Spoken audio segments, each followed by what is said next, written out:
highlights. Lagos State government plans more investment on water transportation. Ogun State Executive Council approves 6 roads for construction.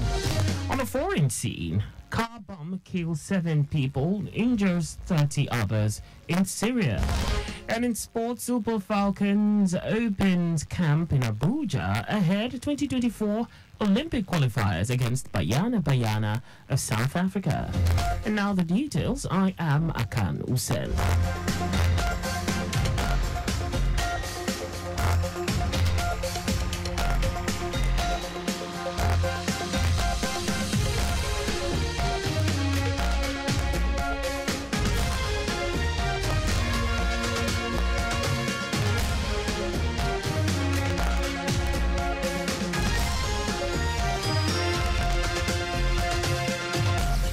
Lagos State government says it is working round the clock to boost water transportation by creating safer, efficient and sustainable strategies, which are at various stages of implementation.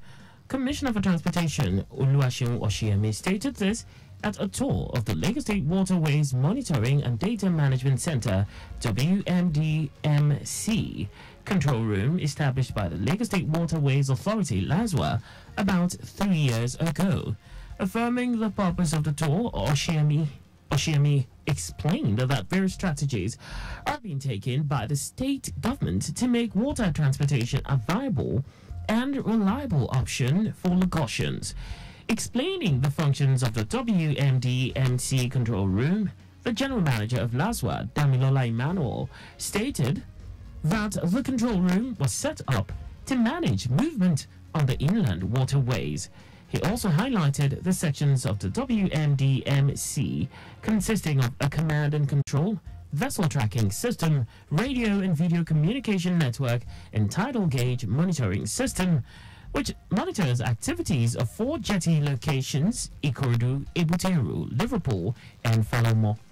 Emmanuel added that the data cameras capture real-time incidents round the clock as far as 2.5-kilometer range from the jetties, checking mishaps and impediments on the waterways. Lagos State government, in conjunction with C4 cities, has taken concrete steps to enhance optimum crop production and practical application of compost manure to ensure optimum yield among farmers in the state.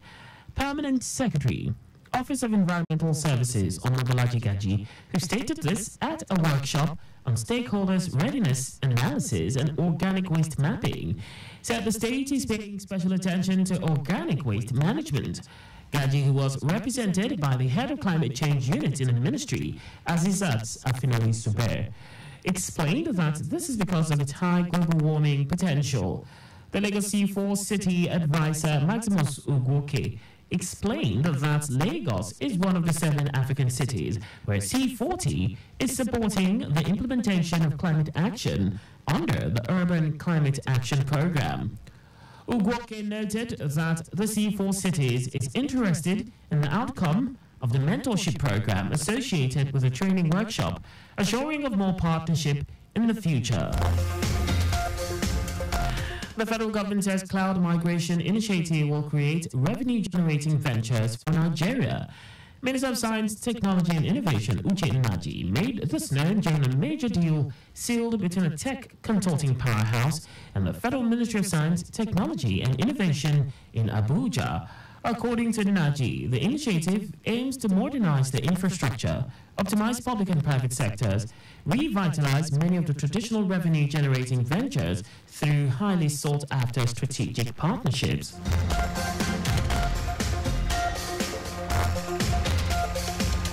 And now to the rest of the stories. The Ogun State Executive Council has approved 7 major priority projects for execution.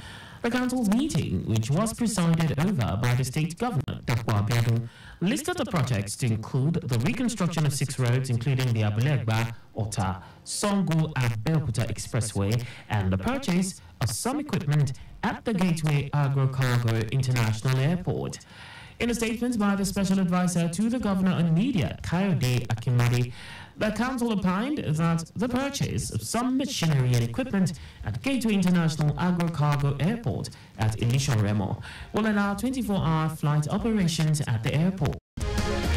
The federal government has inaugurated the Nigerian Automotive Industry Development Plan (NAIDP) Implementation Committee.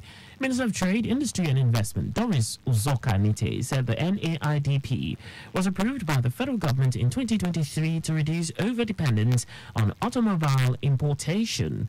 Uzoka-Nite urged members of the committee to show unwavering determination towards realizing the mandate of the ministry. On his part, Director General of the National Automotive Design and Development Council, Joseph Osanibin, said the new auto policy is also aimed at meeting a significant proportion of the country's demand through domestic production of vehicles and components. The Chairman, House of Representatives Committee on Media and Public Affairs, Akin Usen, has reiterated the Green Chamber's resolution to deepen grassroots engagement. Rotimi said the House of Representatives is interested in giving meaning to the people's mandate to members by ensuring inclusive representation. The lawmaker spoke at Ikole Ekiti during a one-day retreat with a theme, Building a Team That Leaves No One Behind, where he presented appointment letters to 85 legislative aides and assistants, which include 26 persons with disabilities, PWDs. According to him, the 26 PWDs will serve as contact persons for the PWDs and play a crucial role in advocating for the rights and needs of the disabled within the Ikole Oye federal constituency. And now to foreign news. At least 7 people have been killed and 30 others injured after a car bomb went off in a busy marketplace in the Syrian opposition city of Azaz in the northern Aleppo province. Residents and rescuers told newsmen that the blast occurred as they were shopping and after breaking their fast as part of activities in the ongoing Muslim month of Ramadan.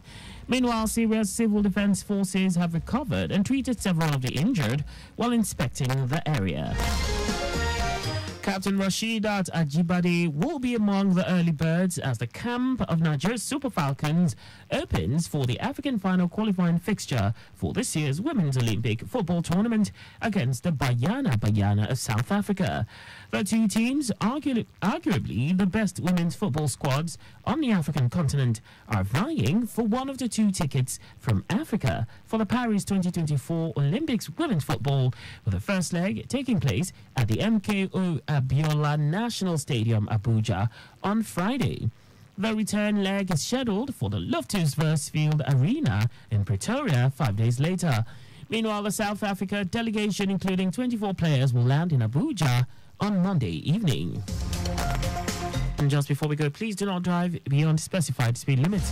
You can follow us and like all our various social media platforms on X, formerly Twitter, Traffic Radio 961, Instagram, Lagos Traffic Radio 961, Facebook, Lagos Traffic Radio 96.1 FM. On YouTube, subscribe and watch us live on our channel, Traffic Radio 961. Did you know that the Sanwo-Olu administration renovated 5 libraries? Ekpe, Badagry, Etiosa, Amuodofin and Ikorodu? You can get more details on the Lagos State Government website. To end the news, here are the highlights of the major stories. Lagos State Government has confirmed that it is working round the clock to boost water transportation by creating safer, efficient and sustainable strategies which are at various stages of implementation. Ogun State Executive Council has approved 7 major priority projects for execution. We also told you that at least 7 people have been killed and 30 others injured after a car bomb went off in a busy marketplace in the Syrian opposition city of Azaz in the northern Aleppo province. And in sports, Captain Rasheedat Ajibade will be among the early birds as the camp of Nigeria's Super Falcons opens for the African final qualifying fixture for this year's Women's Olympic football tournament against the Bayana of South Africa. For contact with the newsroom, please send a message to info@trafficradio961.ng. And that ends the news broadcast compiled by Adewale Uluwakoroku. I am Akan Usen. Thanks for listening and please stay safe. Good afternoon. and happy Easter.